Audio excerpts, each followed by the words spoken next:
Bienvenue à ce webinaire sur l'enseignement à distance en expatriation, organisé par le collectif CEDRE, qui regroupe Atmer Academy, les cours Legendre à distance et les cours Sainte-Anne, organisé également par Expat Parents et Expat Pro.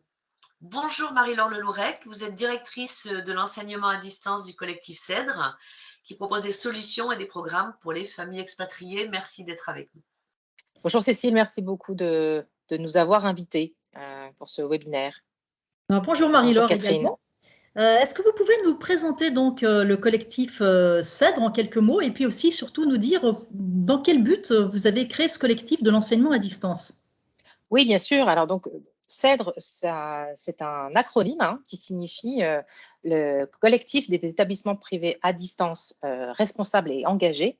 Et en fait, cela recouvre également 3 écoles d'enseignement à distance qui existent depuis bien longtemps, mais qui font partie du même groupe, mais qui avaient pour vocation justement, qui ont des valeurs communes, qui proposent toutes les 3 des solutions pour les élèves à la fois en France, mais aussi en expatriation.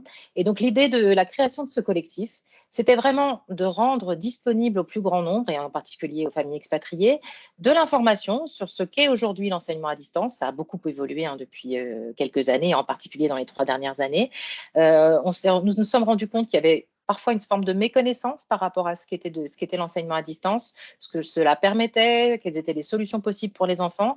Et donc, nous avons souhaité créer ce collectif pour que ce soit une plateforme de ressources à destination des familles pour mieux comprendre ce que c'est que l'enseignement à distance et ce que ça peut apporter aux enfants et à quels besoins ça peut répondre. Voilà.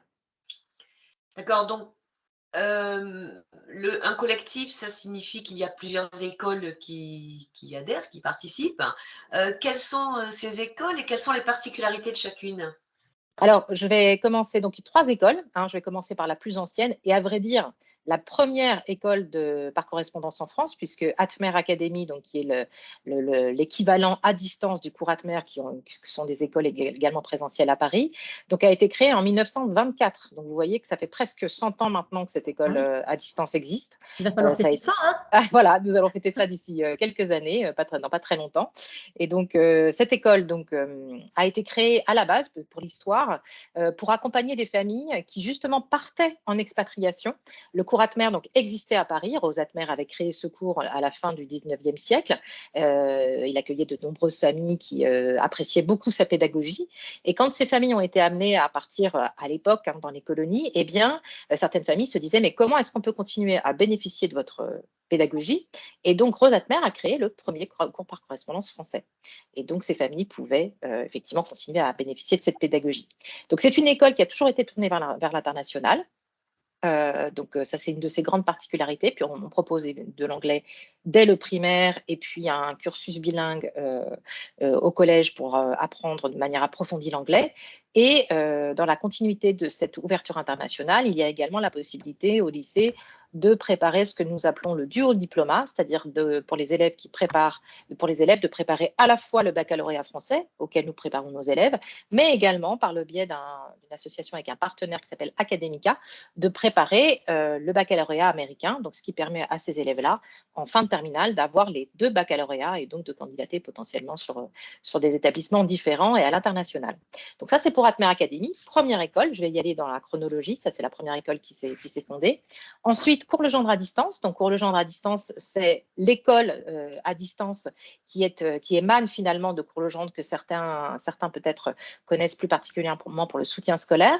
Donc maintenant, nous sommes vraiment des entités tout à fait séparées. Cours Legendre existe d'un côté et Cours Legendre à distance, l'école fait partie du groupe CEDRE. Et donc, nous proposons sur Cours Legendre à distance également, comme sur Atmer Academy d'ailleurs, des programmes d'enseignement de la petite section de maternelle jusqu'à la terminale. Nos programmes sont calés sur ceux de l'éducation nationale. Et donc, ça existe depuis les années 60. Donc, c'est une école qui est également assez ancienne. Pour la dernière école, donc c'est la dernière née, mais c'est celle sur laquelle on a le plus d'expatriés, à vrai dire. C'est le cours Sainte-Anne. Donc, le cours Sainte-Anne est une école qui propose des cours de la petite section de maternelle à la 4e.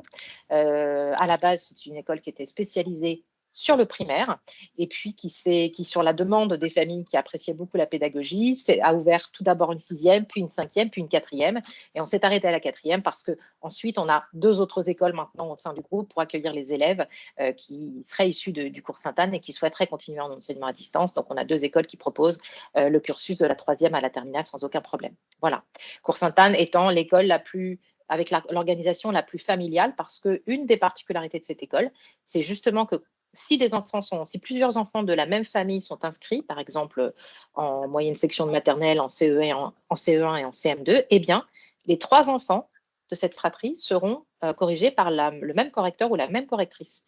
Donc, on est vraiment dans une logique presque de médecin de famille un petit peu, enfin, on ne fait pas de la médecine, on fait de l'enseignement, mais vous voyez, avec vraiment une approche familiale, parce qu'en effet, nos correcteurs et nos correctrices connaissent les familles, et parfois en expatriation, on sait que c'est important de maintenir ce lien et d'avoir ces éléments. Donc c'est l'école sur laquelle on a aujourd'hui le plus d'expatriés, mais on en a également bien sûr sur Atmer et sur Cours Legendre à distance.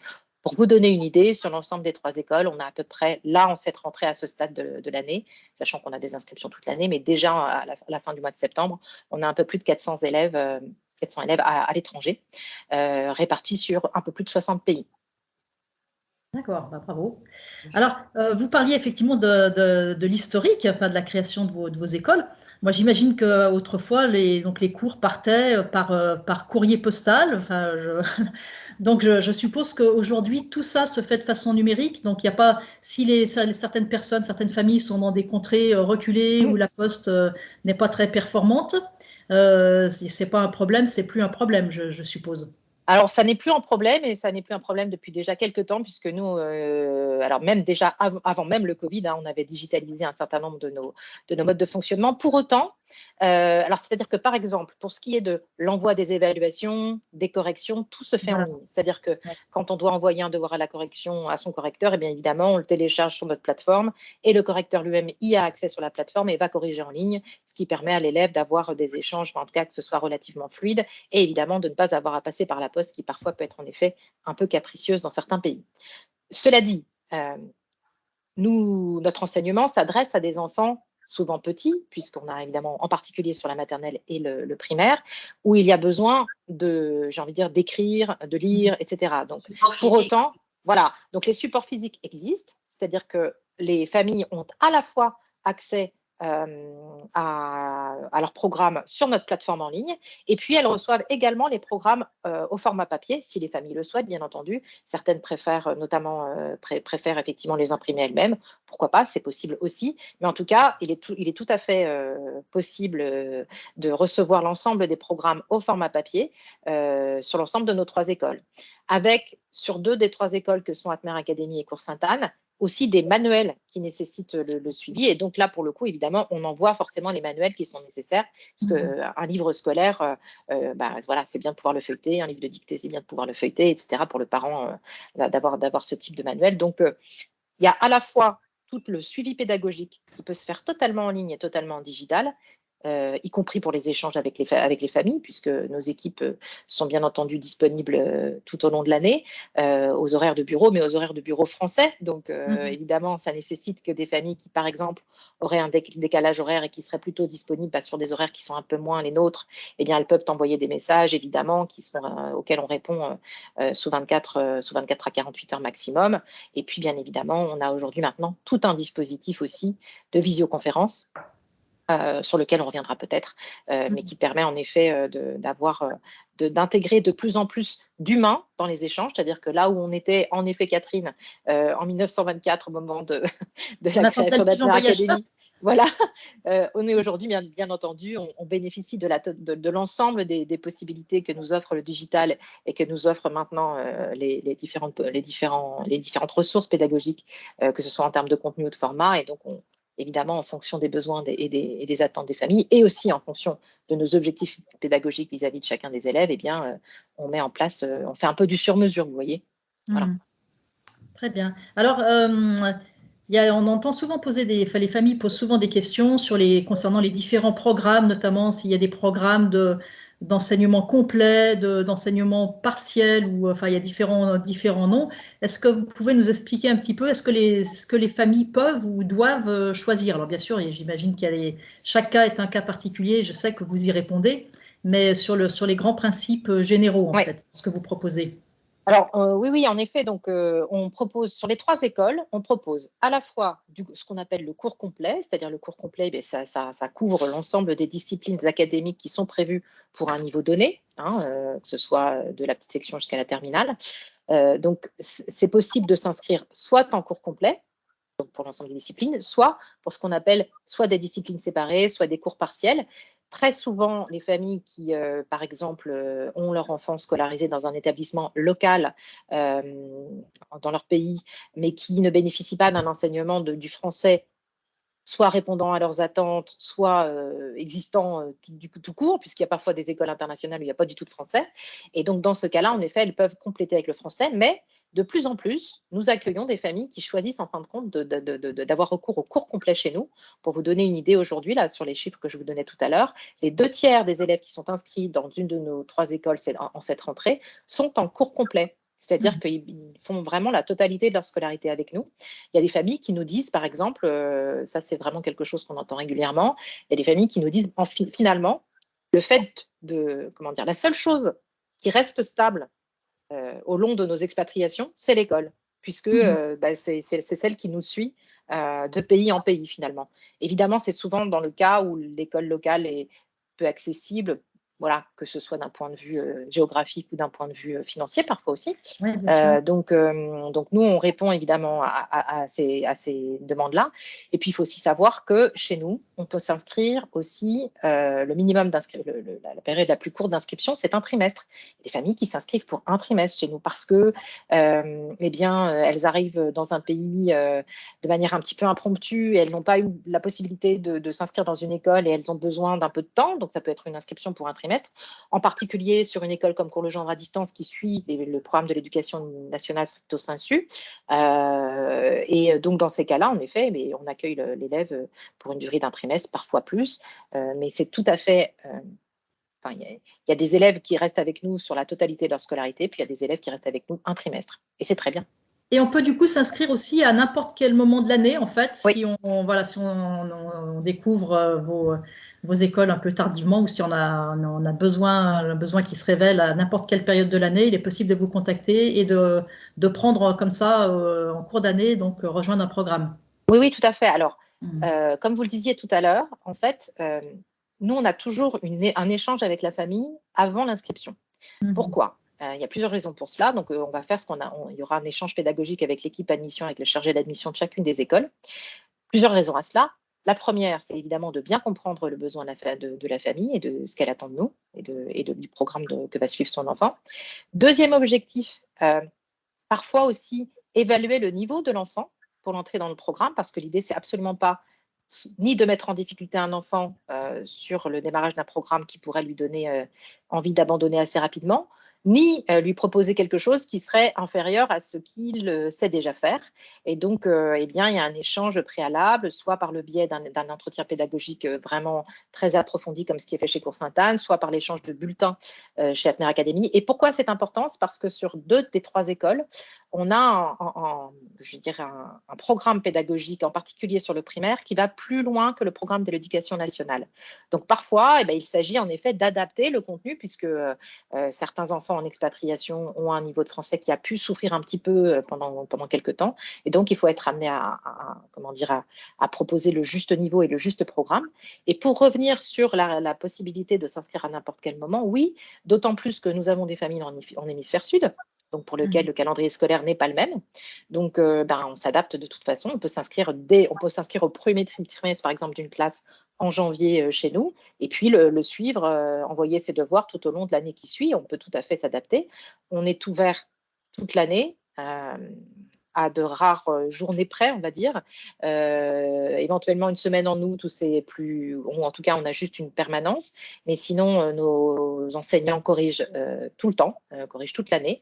Et évidemment l'été, il y a peut y avoir une période de latence un peu plus importante parce que, évidemment, ils prennent aussi des congés de temps en temps, ce qui est bien normal. Mais voilà, nous, comment dire, on accueille les élèves à n'importe quel moment de l'année, y compris parfois, vous voyez, par exemple, on a aussi des cours de révision chez Atmer Academy pour des élèves voilà, qui vont revenir, par exemple, en France, dont on a besoin de s'assurer qu'ils ont les prérequis pour entrer dans l'établissement en France plus classique, entre guillemets, soit public, soit privé sous contrat. Et donc c'est pour ça qu'on a vraiment des programmes qui s'adaptent à chacun des besoins. Donc, vous parlez de programmes qui s'adaptent à chacun des besoins. Donc, il y a des programmes un peu spécifiques aux expatriés ou plus adaptés à l'expatriation? Oui, alors en effet, c'est vrai, sur deux de nos 3 écoles, que sont Atmer Academy et Cours Sainte-Anne, nous avons, en lien avec ce que je vous disais tout à l'heure, puisque les programmes étant exigeants, riches, eh bien, nous nous sommes rendus compte que, par exemple, suivre une discipline séparée, par exemple, de français de CE2, eh bien, pour un enfant qui était déjà scolarisé en établissement, ça pouvait être très lourd. Et donc, on se rendait compte que les familles, voilà, très vite se noyaient, les enfants se fatiguaient. Et donc, on a créé pour Atmer Academy ce que nous appelons les essentiels de français. L'idée étant de couvrir vraiment voilà, comme son nom l'indique, les essentiels de ce que doit maîtriser un enfant pour un niveau donné, de manière à permettre son retour éventuellement ou son adaptation dans un autre établissement avec les bonnes bases. Et ce qui requiert, j'ai envie de dire, à peu près ces programmes-là. Et donc on a également les programmes courts qui répondent aux mêmes besoins sur Cours Sainte-Anne. Il faut considérer que là, il faut travailler à peu près 2 heures par jour sur 30 semaines. Voilà, 2 heures par semaine, pardon, 2 heures par semaine, sur 30 semaines, voilà, sur 30 semaines en cours d'année pour avoir couvert l'ensemble. C'est une moyenne, hein, évidemment, ça dépend de chaque enfant, ça dépend de la disponibilité des parents, ça dépend de beaucoup de choses. Et alors, autant on est vraiment on soutient beaucoup les familles, et aussi on s'inquiète quand il n'y a pas de devoir pour les enfants qui sont en cours complet, bien évidemment, ce qui est bien normal, parce que s'il n'y a pas d'assiduité, ça veut dire s'il n'y a pas d'envoi de devoir, ça risque d'être problématique. Autant sur les familles qui sont en expatriation, évidemment, on a une très grande souplesse, parce qu'on sait très bien que chaque situation est particulière, chaque organisation familiale nécessite d'être adaptée, et donc nous n'avons pas d'exigence particulière sur le rythme d'envoi des devoirs pour les familles expatriées, sauf pour ceux qui sont en cours complet.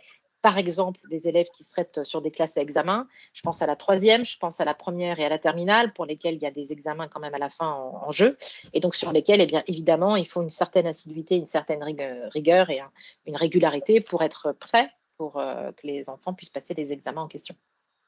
C'est-à-dire qu'en fait, je comprends bien, on peut faire appel à vos cours aussi bien pour un enfant qui, j'allais dire, qui est scolarisé, qui a du mal, qui n'est pas scolarisé dans une école française, par exemple, il peut suivre tout l'enseignement uniquement à distance. Et il y en a d'autres qui, en revanche, sont scolarisés, par exemple, dans un système local, Oui. mais qui veulent maintenir le lien avec l'enseignement français. Donc, ce qui Oui, est tout à fait. pas le même investissement, effectivement, en termes de temps et d'énergie. Et dans ces cas-là, c'est peut-être davantage pour préparer un retour en France ultérieur, ou pour pouvoir ensuite rejoindre un autre établissement français si on change de pays et que cette fois-ci, il y aura une école sur place. Oui, tout à fait. Tous ces besoins-là existent. Alors, pour revenir sur ce que vous disiez, en fait, donc, parfois, au sein d'une même famille, on peut avoir des élèves en cours complet et des élèves en discipline séparée, avec juste un programme. Parce que, par exemple, et c'est vrai qu'encore une fois, on va s'adapter à la situation de chacune des familles. Si je suis en face d'une famille, parce que ce qui est important aussi, c'est qu'évidemment, en fonction de l'âge de l'enfant, l'accompagnement et le suivi des parents ne sera pas le même. L'investissement en temps que devra avoir le parent vis-à-vis de l'enfant ne sera pas le même. Un enfant qui est en CE2, je vais reprendre le même exemple, eh bien, vous imaginez bien qu'il ne va pas travailler tout seul. Donc, il faut que le parent soit là pour accompagner. Nos programmes sont conçus comme des feuilles de route, hein, c'est-à-dire que le parent est quelque part un répétiteur du programme qui a été écrit et qui lui permet effectivement de suivre pas à pas le programme en français, en calcul, en découverte du monde, etc. Donc, pour le primaire, en effet, si on choisit un cours complet, eh bien, ça veut dire qu'il faut un minimum de temps à consacrer à son enfant. En revanche, dès qu'on va commencer à monter dans les classes, c'est-à-dire à partir, tout dépend des enfants. Il y a des enfants qui sont très autonomes dès la 6e, d'autres qui le sont un peu moins. Il faut attendre la 4e, 3e avant qu'ils le soient vraiment. Puis il y en a qui ne le sont jamais. Ça, c'est une autre question. Mais donc, en tout cas, il y a des familles dans lesquelles on a des collégiens. Les collégiens sont en cours complet avec nous. Et puis les petits sont juste en enseignement, en programme complémentaire parce que eh bien, les parents travaillent en local, ils sont expatriés, ils ont tous les deux un job en local et ils ne peuvent pas consacrer plus de 2 heures à leurs enfants par semaine, etc. Donc, en fait, c'est tout à fait différent. Et pour revenir à une partie de votre question sur le retour en France, bien évidemment qu'un des objectifs des familles, c'est de s'assurer que, quelle que soit l'issue de l'expatriation, soit une autre expatriation, soit un retour en France, eh bien, l'enfant ne soit pas mis en difficulté dans le cadre d'un changement d'établissement, que ce soit sur le niveau de français. Et parfois, ça peut concerner aussi le niveau d'anglais. Hein. Sur Atmer Academy, par exemple, on a un niveau d'anglais qui est vraiment fort. Et donc, c'est aussi parfois pour cela que les familles choisissent ce type de programme, de manière à s'assurer qu'évidemment, si on change de pays, qu'on se retrouve dans une autre école bilingue, eh bien, il faut pouvoir en effet avoir un niveau d'anglais qui soit vraiment adapté et conséquent. Est-ce que j'ai répondu à votre question, Catherine? Oui, enfin, de toute façon, c'est D'accord. tout un ensemble. Mais justement, dans le cadre du retour en France, je sais que souvent, c'est une question qui est posée par les familles, c'est de se dire, mais comment mon enfant va-t-il être évalué lorsqu'il rentre en France? Est-ce que l'établissement est obligé de l'accepter? Est-ce que les avis de passage qui vont être émis par vos écoles sont reconnus? Ou est-ce qu'il faut quand même que l'enfant passe des tests? Enfin, voilà, c'est souvent des questions. Est-ce que c'est officiel? Est-ce que voilà, c'est les questions que vous devez entendre aussi régulièrement. Bien sûr, toujours, et ce qui est bien normal. Parce que et voilà, c'est une inquiétude de la part des parents, est-ce que c'est tout à fait légitime, hein, ça se comprend. Voilà, bien sûr, bien sûr. Alors, donc, plusieurs choses. La première chose, c'est que nos 3 écoles sont déclarées au rectorat de Paris. Elles sont évidemment légales, elles existent depuis, vous l'avez entendu, depuis bien longtemps. Et donc, j'ai envie de dire, comme une école classique, nous délivrons des relevés de notes, pour le cas des cours complets, des bulletins trimestriels, c'est-à-dire que quand l'élève a réalisé la totalité des devoirs prévus au programme de son cours complet pour le trimestre, eh bien, il reçoit un bulletin comme celui que vous pouvez avoir dans n'importe quel établissement, avec les appréciations de l'ensemble des enseignants matière par matière et puis du directeur pédagogique. Ça, c'est une première chose. Donc, de ce point de vue, si vous voulez, on a un mode de fonctionnement comme une école. Ensuite, pour ce qui est de l'intégration ou de la réintégration dans certains établissements, je vais vous faire une réponse de Normand, ça dépend. C'est-à-dire qu'il y a des établissements qui non seulement nous connaissent très bien, mais qui nous recommandent. C'est-à-dire qu'il y a des établissements, je pense à Franklin par exemple, où on sait très bien que par exemple, ils recommandent parfois à des familles dont ils savent, qui quittent l'établissement pour 2 ans, pour une période limitée, en disant prenez un programme chez Sainte-Anne par exemple pour les 2 années où vous serez à l'étranger. Comme ça, on s'assure que votre enfant réintègre avec un certain niveau. Donc là, en général, ça pose pas de problème. Ça pose pas de problème.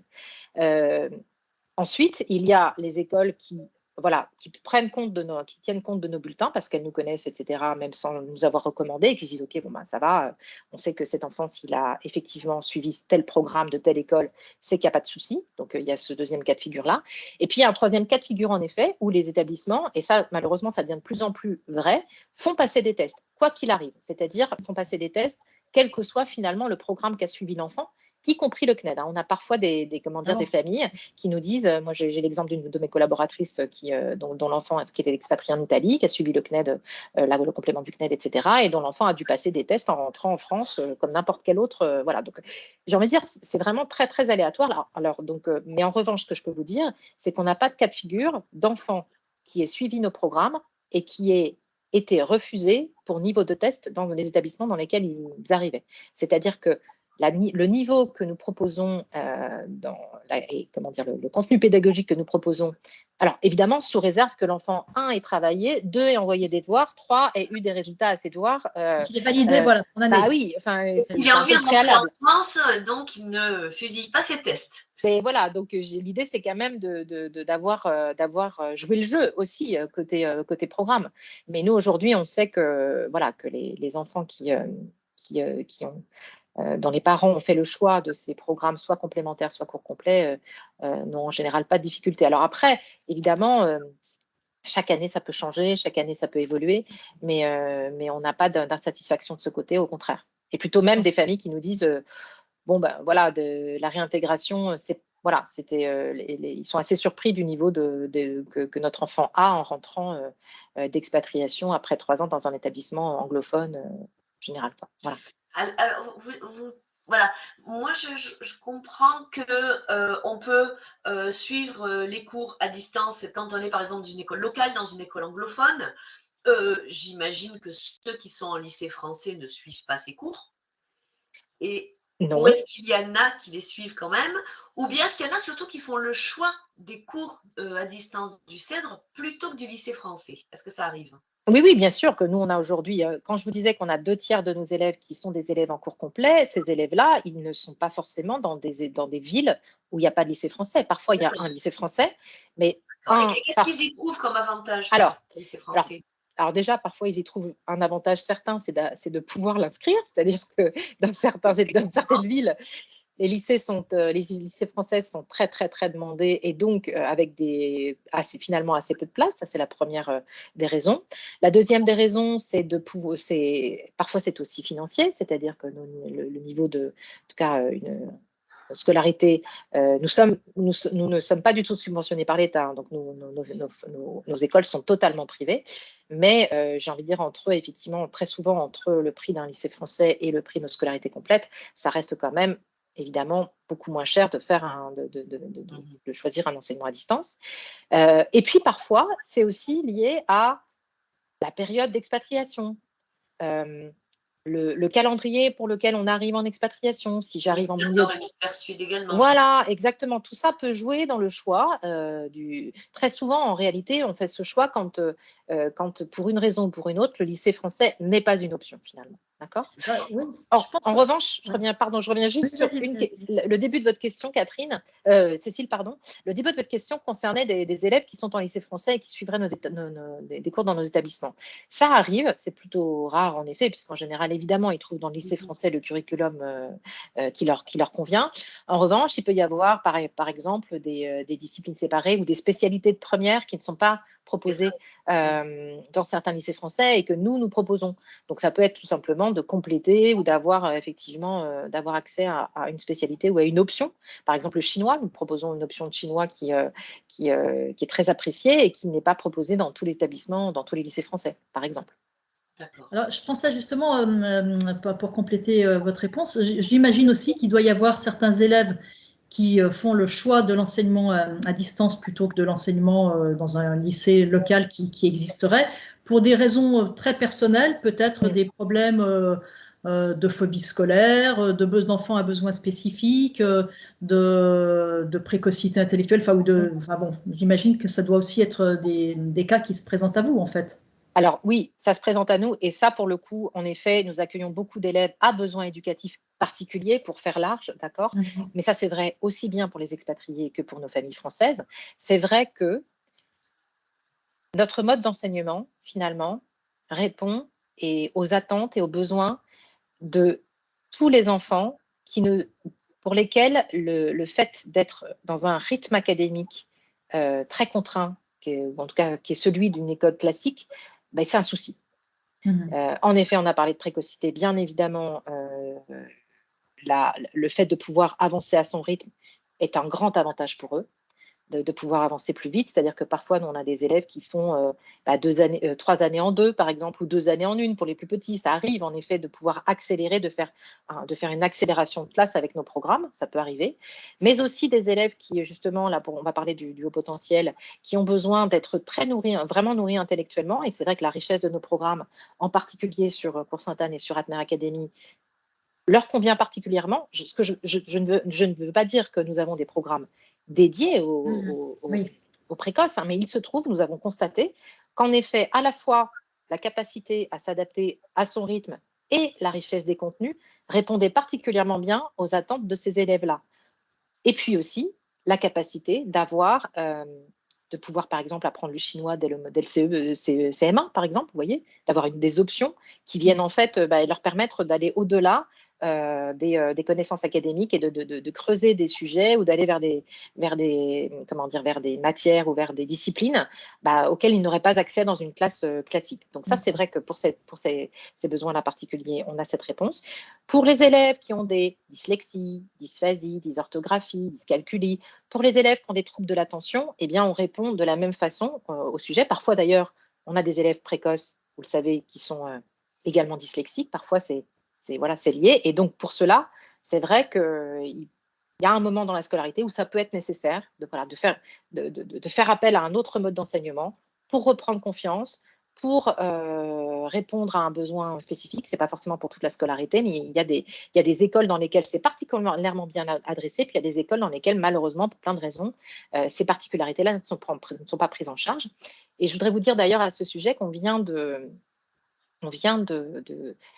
par le biais d'un partenariat avec un partenaire qui s'appelle Ali, tous nos contenus, en fait, les contenus donc, qui sont accessibles sur nos plateformes, donc nos programmes de cours, ont la possibilité d'être transformés pour les élèves qui ont des problématiques, par exemple, En fait, l'objectif de ce partenariat, c'est de rendre accessible au plus grand nombre nos contenus. Donc, les formats alternatifs possibles sont des PDF. Vous voyez, nos cours sont des contenus PDF. Eh bien, on peut les transformer en audio. On peut les transformer sur un format beaucoup plus accessible visuellement pour les dyslexiques. On peut les transformer dans 14 langues différentes. Alors parfois, effectivement, dans certaines familles, on est sur des familles binationales. Et donc, c'est vrai que ça peut être intéressant pour un parent d'avoir accès au contenu dans sa langue d'origine pour pouvoir accompagner son enfant dans l'autre langue, dans son curriculum français. Voilà, donc on aborde aussi ces sujets-là parce qu'on sait que c'est une attente des familles de pouvoir adapter à ces enfants-là. Donc, en effet, Catherine, quand je suis au Caire, par exemple, et que je souffre aussi de phobie scolaire et que j'ai du mal à pouvoir aller dans mon lycée, eh bien, je peux avoir accès à cet enseignement à distance, d'autant plus que depuis maintenant quelques années, nous avons mis en place un dispositif Alors, il y a plusieurs dispositifs de visioconférence. Il y a des cours en visioconférence en face à face pour l'apprentissage des langues. Donc là, c'est vraiment des sessions avec des professeurs natifs pour pratiquer la langue qu'on est en train d'apprendre. Et puis, nous avons mis en place également des séances de tutorat. Là, ce sont des petits groupes en français et en mathématiques pour que les élèves se connectent en visioconférence sur ce cours une fois par semaine et ont à la fois la possibilité, évidemment, d'avoir l'enseignement d'un professeur, de leur correcteur, et puis d'échanger avec d'autres élèves, c'est-à-dire que ça leur permet quand même de rompre un peu l'isolement qu'ils pourraient connaître par le biais de cet enseignement à distance, parce que là, ils peuvent échanger avec d'autres copains ou en tout cas d'autres élèves qui vivent la même situation qu'eux, à savoir l'enseignement à distance. Alors, on voit bien effectivement tous les avantages pour ces enfants qui ont comme on dit, des particularités ou des besoins spécifiques. Est-ce qu'en revanche, vous diriez qu'il y a certains enfants à qui l'enseignement à distance ne convient pas? Ou peut-être certaines familles, il y a peut-être certains parents aussi qui ne sont pas prêts à l'accompagnement, mais voilà, parce que c'est une question qu'il faut se poser aussi, peut-être.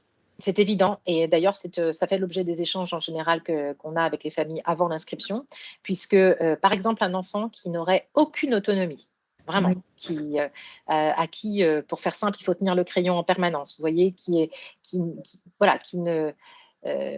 sait pas se mettre au travail, ça peut être très compliqué. Vous comprendrez aisément pourquoi. Voilà.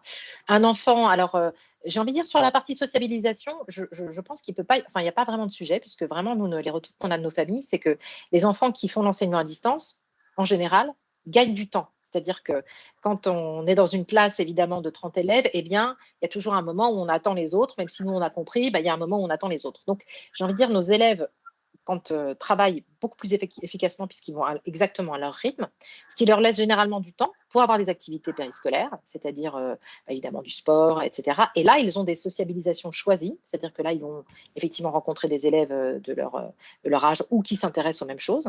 D'ailleurs, pour tout vous dire, pendant le Covid, nos élèves n'ont eu aucune problématique de continuité pédagogique, puisque pour eux, rien n'a changé. Ils continuaient à apprendre de la maison, etc. En revanche, là où ils ont souffert, c'est qu'ils étaient très souvent privés de leurs activités périscolaires. Et donc, c'est ça qui a plus été compliqué pour eux, c'est-à-dire de ne pas pouvoir continuer à échanger avec leurs copains sur la passion qu'ils vivaient ensemble. Voilà. D'accord. Moi, j'ai une question un peu particulière, mais on a beaucoup entendu parler dernièrement de cette nouvelle loi qui remet en cause l'école à la maison. Donc, d'une part, est-ce que ça vous affecte, vous, en tant qu'école à distance? Et ensuite, est-ce que ça concerne les expatriés? Alors, ça ne concerne pas les expatriés. Déjà, on va rassurer tout le monde. L'aspect positif. Voilà, on va rassurer tout le monde. La demande d'autorisation qui a été mise en œuvre depuis cette rentrée ne concerne que les familles qui sont résidentes sur le sol français. D'accord? D'ailleurs, ça n'existe pas pour le moment sur la Nouvelle-Calédonie, par exemple, et la Polynésie, qui sont des territoires d'outre-mer et qui ont leur propre mode de fonctionnement. Donc, il n'y a pas besoin de faire une demande d'autorisation sur ces pays-là. En revanche, sur ces territoires-là, pardon. Donc, je suis expatriée, je veux faire l'école à la maison, je n'ai pas de demande d'autorisation à faire. Je veux partir en voyage pendant plus de 6 mois avec mon enfant sur une autre année scolaire. Je n'ai pas besoin de faire de demande d'autorisation.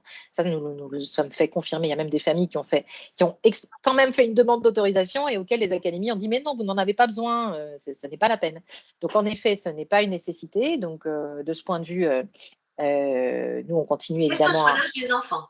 Quel que soit l'âge des enfants. Quel que soit l'âge des enfants. Et cette obligation, Cécile, elle existe pour les enfants de 3 à 16 ans. Donc, à partir du moment où l'enfant a 16 ans révolus, cette demande n'est plus nécessaire non plus. D'accord? Donc, pour nos lycéens, j'ai envie de dire, les plus âgés, cette demande n'est pas obligatoire. Alors, évidemment, ça nous affecte.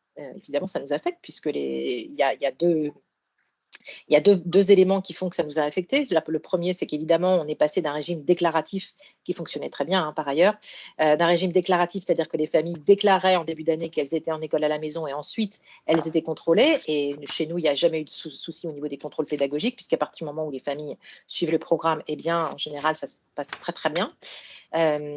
Donc là, on est passé maintenant sur un régime de demande d'autorisation et surtout, il fallait la faire avant le 31 mai. Il faut toujours la faire avant le 31 mai de l'année suivante. Donc, ça veut dire qu'on se réveille le 15 juin, entre guillemets, on se dit tiens, ce serait bien pour l'année prochaine, je pense que ce serait bien pour mon enfant, et c'est trop tard. Donc, évidemment, l'année qui vient de s'écouler a été particulièrement difficile parce que d'une part, il a fallu essayer d'informer au maximum les familles, mais il y en a tout de même, évidemment, qui n'étaient pas au courant et qui ont souhaité faire l'école à la maison. Alors, on continue. Alors, justement, Cèdre est un collectif qui, justement, mène des actions pour essayer aussi entre guillemets, de travailler main dans la main avec les institutions pour trouver des modes de fonctionnement qui permettent aux familles de continuer à faire l'enseignement à distance sans qu'il y ait trop de difficultés pour pouvoir le faire. Puisque nos programmes pédagogiques, évidemment, répondent aux attendus de l'éducation nationale, voire plus. Donc, à partir du moment où une famille fait une demande avec notre établissement, normalement, elle devrait se le voir autorisé. Ça n'a pas été le cas cette année parce qu'il y a eu beaucoup une mise en œuvre qui a été assez chaotique au niveau des académies, mais on a bon espoir que ça change pour l'année prochaine là-dessus. Mais les expatriés ne sont en aucun cas concernés. Aucun problème pour les expatriés. Tout le monde. Aucun problème. Mais il faut s'expatrier alors, si on veut, finalement, c'est une solution. Mais oui, bien sûr, il y a des familles qui font ce choix d'ailleurs. Pour pouvoir sortir de cette demande d'autorisation, il y a des familles qui font le choix de s'expatrier, en effet. Alors, on connaît bien effectivement le guide que vous proposez, le guide gratuit que vous proposez sur votre site, cedrefrance.com. Mais pour ceux qui ne le connaissent pas encore, est-ce que vous pouvez nous expliquer un petit peu en quoi il consiste et à qui il est destiné et qu'est-ce qu'on peut trouver dessus? Alors, ce guide, il a vraiment été construit en ligne avec l'objectif de la plateforme Cèdre, à savoir permettre à quelqu'un qui envisage l'enseignement à distance pour son enfant de retrouver en un seul et même lieu toutes les informations essentielles pour réfléchir à ce projet, aller trouver les informations qui sont importantes pour y réfléchir, que ce soit d'un point de vue choix de l'école, que ce soit d'un point de vue légal, que ce soit d'un point de vue des démarches à effectuer. Voilà, donc de regrouper dans ce guide, en tout cas c'est ce qu'on a souhaité, le maximum de ressources, de les centraliser de manière à les rendre disponibles à ces familles qui ont un projet très souvent qui est dans l'intérêt supérieur de leur enfant, qui vraiment envisage cela, soit parce qu'il a un besoin spécifique à un moment, soit parce qu'il y a un projet familial qui le nécessite. Et bien, donc l'idée de ce guide, c'est vraiment ça. Et donc, j'invite les familles qui ne l'ont pas encore téléchargé à le faire, en tout cas pour celles qui sont intéressées par ce type de projet pour leur enfant, n'hésitez pas, c'est vraiment... et puis surtout, le guide, c'est une base, bien sûr, mais ne surtout jamais hésiter à appeler nos équipes, puisque c'est ce sont elles qui, évidemment, vont être en capacité de proposer le meilleur programme et puis d'entendre les besoins de la famille. Il ne faut pas hésiter à vous contacter. Alors, je rappelle, Surtout. le site, c'est donc cèdre-france.com. .com, absolument. Voilà. Alors moi, j'ai une petite question concernant les admissions. Comment ça se passe? Une famille vous contacte, vous dit, voilà, mon enfant va entrer en CM2. J'aimerais bien qu'ils suivent, voilà, expatriés, qu'ils suivent l'école à distance. Est-ce que c'est vous qui lui recommandez une école plutôt qu'une autre? Est-ce que c'était la famille de choisir et de faire cette demande d'admission? Est-ce qu'il y a une sélection? Comment ça se passe?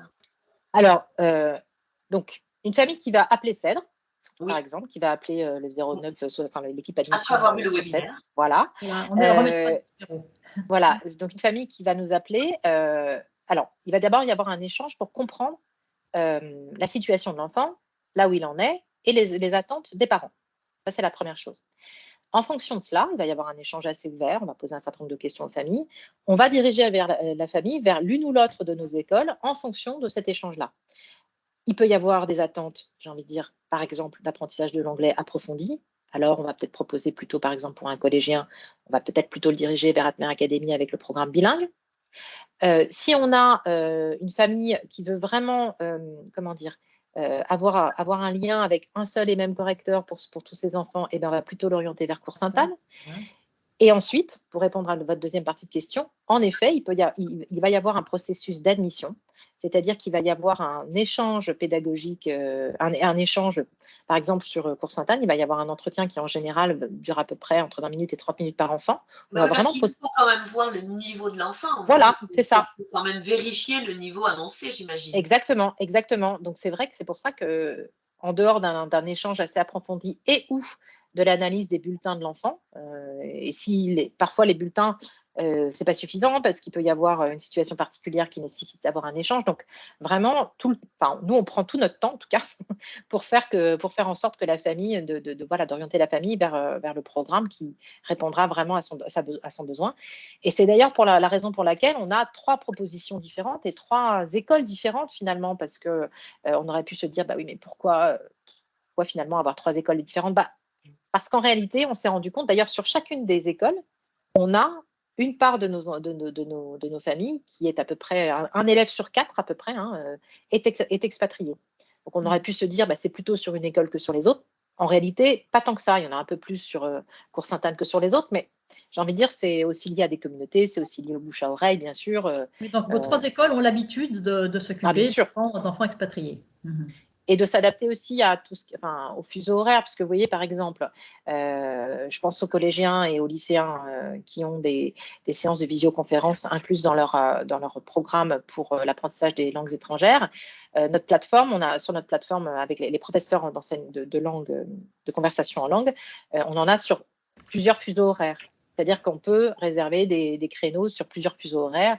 Je suis à Taïwan ou je suis à San Francisco, je vais avoir la possibilité de trouver des horaires sur mon planning pour échanger avec mon enseignant de langue. Alors, là, j'ai une question, mais on rentre peut-être dans les détails, mais vous parliez de niveau, par exemple, de langue. Est-ce qu'en fait, un enfant peut suivre une matière qui est à un niveau, mettons, d'une classe et une matière qui serait à un niveau d'une autre classe, ou je ne sais pas si c'est un matheux, il peut suivre n'importe quoi, mais le niveau de 3e en maths et en fait celui de seulement de 4e en français, ces panachages-là, c'est possible ou si c'est un peu une utopie ou si c'est peut-être pas pertinent, je ne sais pas. Alors, c'est une réalité sur les langues. C'est-à-dire qu'en effet, en particulier sur les élèves qui vivent l'expatriation, très souvent, il peut y avoir des aménagements. Donc là, on va vraiment faire du sur-mesure, c'est-à-dire qu'on va, par exemple, un élève qui est inscrit en 4e, il va peut-être suivre une 3e d'anglais ou voir d'espagnol c'est égal, mais vous voyez, c'est vraiment l'idée sur les langues. Sur les matières plus académiques, en fait, ça va beaucoup dépendre de l'objectif de la famille. C'est-à-dire que, en fait, faire suivre un programme de mathématiques d'une classe supérieure peut engendrer ensuite un décalage. Qu'est-ce qu'on fait l'année d'après? Vous voyez ce que je veux dire? Donc, on reste chez vous. Mais en revanche, c'est vrai et c'est pour ça que l'échange en amont est important. C'est-à-dire que le niveau de mathématiques dans certaines écoles est plus exigeant que dans une autre, par exemple. Dans une école, va être plus exigeant. Et donc, un élève qui est particulièrement, qui adore ça les maths, qui a vraiment envie d'en faire beaucoup, on va peut-être plutôt l'orienter vers une école que vers l'autre. D'accord. Voilà. En revanche, quand on fait son programme dans une école. Oui. Ah, Et pas oui et maths, non. Oui et non. maths chez Sainte-Anne, français Atmer Alors, Academy, il et arrive. Barin, Non, il uniquement arrive. Alors, pour en la vrai, en distance. réalité, on a des cas de figure, c'est-à-dire qu'encore une fois, on est un peu dans le sur-mesure.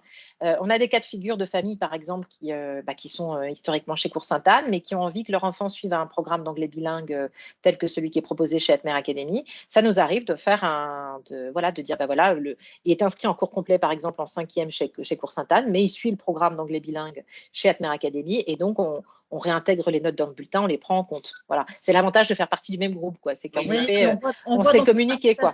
Voilà, ça Ouais, et montre vous les avez des richesses et les familles aussi avantages. où, selon les enfants, ils suivent une école Oui. 3 écoles, par exemple, une famille où il y aurait Ouais. les 3 écoles qui seraient représentées, ça peut arriver? Ah ben bien sûr, on en a. On en a parce que, soit parce qu'en effet, alors il y a déjà un premier élément, c'est que par exemple une famille Cours Sainte-Anne, si elle a un enfant qui est inscrit, enfin en tout cas qui suit un niveau au-delà de la 4e, forcément ce sera une autre école, Bien sûr. d'accord? Donc ça c'est un élément déjà, j'ai envie de dire factuel, première chose. Mais il y a aussi en fait, on insiste beaucoup là-dessus, il y a aussi beaucoup une question de feeling, hein. C'est-à-dire que ce qui est normal, enfin je veux dire de la même façon qu'un enfant peut être un moment dans une classe avec un enseignant avec lequel ça ne matche pas du tout, il peut arriver qu'en effet, une famille préfère le suivi pédagogique dans une école par rapport à l'autre. Voilà, donc même si la règle d'or chez nous, c'est la bienveillance, l'exigence, mais la bienveillance, voilà, il y a eu, et puis il y a des familles qui ont besoin un moment qui ont besoin de changer de pédagogie, qui se disent, OK, j'aimerais bien essayer pour cette année, j'aimerais bien essayer pour le gendre, ou j'aimerais bien essayer Atmer Academy. Donc ça arrive en effet qu'on ait des familles, on a beaucoup de familles qui sont dans au moins 2 écoles, et exceptionnellement, on a vu effectivement avoir un enfant dans chacune de nos 3 écoles. Je pensais aussi, parmi peut-être les enfants qui peuvent avoir recours à vos écoles, je pensais à certains jeunes qui font des études sportives ou musicales de très haut niveau. Ça leur permet donc de concilier cette passion avec une scolarité qui s'adapte à leurs emplois du temps et à leur disponibilité. Oui, tout à fait. Ça fait partie effectivement des profils d'élèves que nous avons. Alors, soit, en effet, il y a des musiciens donc, qui ont vraiment besoin à certaines périodes de l'année de se consacrer à leurs concerts, à leur création, etc. Donc ça, c'est normal. Et donc, c'est pour ça que certains élèves, en fait, par exemple, imaginons qu'ils se soient inscrits en septembre, ils ont eu besoin de faire une pause pendant 2 mois, eh bien, ils vont terminer leur année en juillet et en août. Et c'est pas grave, puisque, sauf si, évidemment, ils réintègrent un établissement et que l'établissement veut des bulletins absolument pour la fin Oui. du mois de juin, bon, là, évidemment. C'est pour ça que c'est toujours en fonction des projets des enfants et des attentes des familles qu'on s'adapte, mais on peut tout à fait, on n'a pas de calendrier précis. Si la famille nous prévient que l'enfant, on a des skieuses par exemple. Bon, vous imaginez bien que les skieuses, entre décembre et février, elles sont un tout petit peu moins sur leur manuel qu'à d'autres moments de l'année. Vous voyez, ce qui est bien normal. Et heureusement pour elles. Et on est très content ce sont des enfants qui ont un double projet. On a absolument à cœur de leur permettre de mener ce double projet. Comment dire, au bout de ce qu'ils souhaitent. Maintenant, donc voilà, en fait, c'est en permanence ça, de l'adaptation. C'est beaucoup de sur-mesure, en fait. Mais oui. De fait, puisque d'une part, on est là pour ça. D'autre part, c'est vrai qu'on a une souplesse supplémentaire par rapport à, par exemple, le CNED réglementé qui peut être un peu plus exigeant sur le plan du rythme de travail et de l'avancement des devoirs, et aussi les corrections s'arrêtent à fin juin. Donc, voilà, il faut avoir fait le programme. Donc, voilà. Nous, on n'a pas cette exigence-là, et on fait en sorte effectivement au niveau de nos équipes et de nos enseignants d'avoir une forme de souplesse pour ces enfants-là. Très bien, je crois qu'on a fait un tour d'horizon quand même assez complet de la situation et de toutes les solutions que vous proposez. Voilà, pour les personnes qui souhaiteraient avoir davantage de détails ou d'informations, bien, je rappelle, il y a le site donc cèdre-france.com. Je ne sais pas si parmi les personnes qui sont là, il y a possibilité de prendre une question si nécessaire. Il faudrait qu'elle puisse se manifester, mais je ne pense pas que c'est peut-être pas possible. Si c'est possible par le biais de la conversation ou d'ouvrir son micro et de poser sa question, en effet. Mais je pense que là, pour le moment, je n'ai pas l'impression qu'on ait eu Ça veut dire que tout qui a été fait a été traité. Voilà. Je l'espère. Il nous reste juste à vous remercier alors pour tout. Mais c'est moi qui vous remercie vraiment. Voilà, c'est très très complète et j'espère qu'effectivement que ça aura plutôt ça devra donner des éléments d'information quand même assez importants pour toutes les familles qui sont expatriées et qui cherchent souvent, pour lesquelles la problématique de la scolarité à l'étranger est souvent une des questionnements, ça fait partie des questionnements Bien sûr. qui sont importants et qui sont en premier plan lorsque l'expatriation se présente. Donc, c'est quand même très rassurant de savoir qu'il existe des solutions et des solutions adaptées à chaque besoin finalement. Nous, en tout cas, on est très fiers de faire partie des partenaires d'Expat Pro, puisqu'on sait que c'est comme une forme de reconnaissance aussi de la qualité de ce que l'on propose. Donc, on est très fiers de ça, on vous en remercie. Et puis, évidemment, voilà, donc, n'hésitez pas à faire appel à nous si vous êtes sollicité par des familles qui sont soit un peu perdues, soit qui recherchent des solutions. Nous, on est ouverts toujours, et on est toujours très heureux d'accompagner des élèves et des familles dans des projets qui sont aussi beaux que ceux de l'expatriation en général. Merci beaucoup. Merci beaucoup, Catherine. Merci, Cécile. Merci, Marie-Laure. À très bientôt. À très bientôt. Merci. Au revoir.